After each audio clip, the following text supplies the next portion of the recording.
concern. Arun हमारे सहयोगी लगातार बने हुए हैं। अरुण, एक तरफ सरकार का भरोसा और दूसरी तरफ विपक्ष की स्ट्रैटेजी सरकार को इसी मुद्दे पर घेरने की, और साथ ही अब किसानों के साथ भी विपक्ष पूरी तरीके से खड़ा होता हुआ नजर आएगा।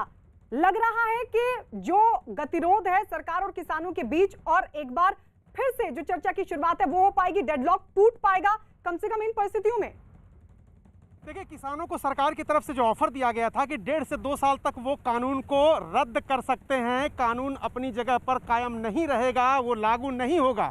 तो अगर ये आश्वासन दिया था तो किसानों को एक बड़ी डील मिल रही थी सरकार की तरफ से। उसकी वजह यह है कि लगभग 2 साल, मई में 2 साल हो जाएंगे इस सरकार के बने हुए, और 2 साल अगर ये कानून रुक जाता, यानी 4 साल का कार्यकाल चला जाता, और उसके 5वें साल में जब चुनावी वर्ष होता है तो कोई भी सरकार जब वोट मांगने जाती है तो इतना बड़ा रिस्क नहीं लेती कि अगर किसान इस पर समझौता नहीं करते, किसान नहीं मानते इस कानून को, तो भी लागू करने की जिद करती। तो मेरे हिसाब से किसानों के पास एक अच्छी डील थी सरकार की तरफ से कि 2 साल कार्यकाल सरकार का लगभग हो चुका, 2 साल तक कानून को स्थगित किया जाता और 5वें साल में उस पर बातचीत हो पाती तो शायद किसानों की जीत हो सकती थी। लेकिन विपक्ष को तो मुद्दा जरूर मिला है, और राज्यसभा में जो लगातार हंगामा हो रहा है उसके पीछे रणनीति यही है कि एक बड़ा मुद्दा जिस पर मोदी सरकार घिरती हुई नजर आ रही है, बैकफुट पर नजर आ रही है, किसानों से बातचीत कर रही है, 10 से 11 दौर की बातचीत हो गई।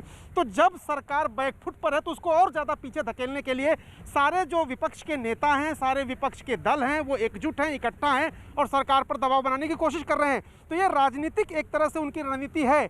लेकिन किसानों और सरकार के बीच की जहां तक बातचीत है, तो जो ऑफर सरकार की तरफ से दिया गया था, निर्मला सीतारमण, प्रधानमंत्री नरेंद्र मोदी, सबने ये कहा है कि एक कॉल दूर है, अगर किसान उस ऑफर पर मान जाते हैं तो बातचीत करने के लिए तैयार हैं। और ये एक बीच का रास्ता निकालने की कोशिश सरकार की तरफ से जो है, बीच का रास्ता निकालने की कोशिश सरकार की तरफ से, लेकिन इसके लिए किसानों को भी पहल करनी होगी, जिस बात को दोहरा रही है सरकार।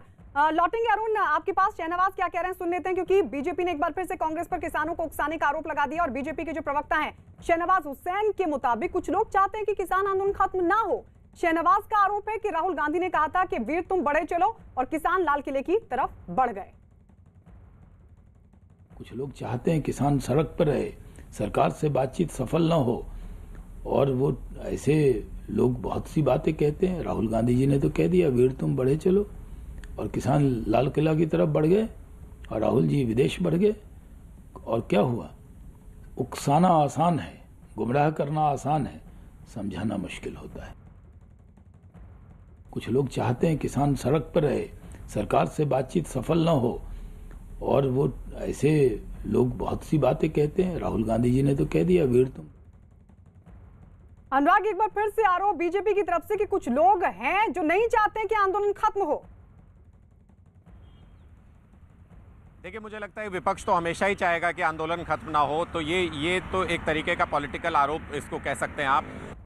पहली बात है कि किसान संगठन जो इस आंदोलन में शामिल हैं वो मानने को तैयार हैं, क्या उनको कन्विंस कर पाई है सरकार? तो मुझे लगता है कि जो लास्ट ऑफर दिया गया था उसमें काफ़ी हद तक कन्विंस करने में सरकार कामयाब रही थी। और उसके बाद क्या अब जब किसानों के बीच में और सरकार के बीच में वापस से डेडलॉक आ गया, मुझे नहीं लगता है कि उस पुरानी मांग पर अब दोबारा विचार करेंगे किसान या उस पर मानेंगे। अगर सरकार कुछ और इनिशिएटिव लेती है या कुछ और नया ऑफर किसानों को देती है, बातचीत को आगे बढ़ाती है, मुझे लगता है सरकार और किसानों को पहले कहीं ना कहीं एक सामंजस्य स्थापित कर किसी रिजल्ट पर पहुंचना होगा, तब ये आरोप लगाया जा सकता है कि विपक्ष भड़काने की कोशिश कर रहा है। क्योंकि विपक्ष का तो रोल ही लोकतंत्र में ये है कि अगर कहीं पर उनको पब्लिक सपोर्ट नजर आता है, कहीं आंदोलन नजर आता है, तो कोई विपक्ष ऐसा नहीं है जो उस आंदोलन से दूर रह सके, वो हमेशा उसका समर्थन करते हैं।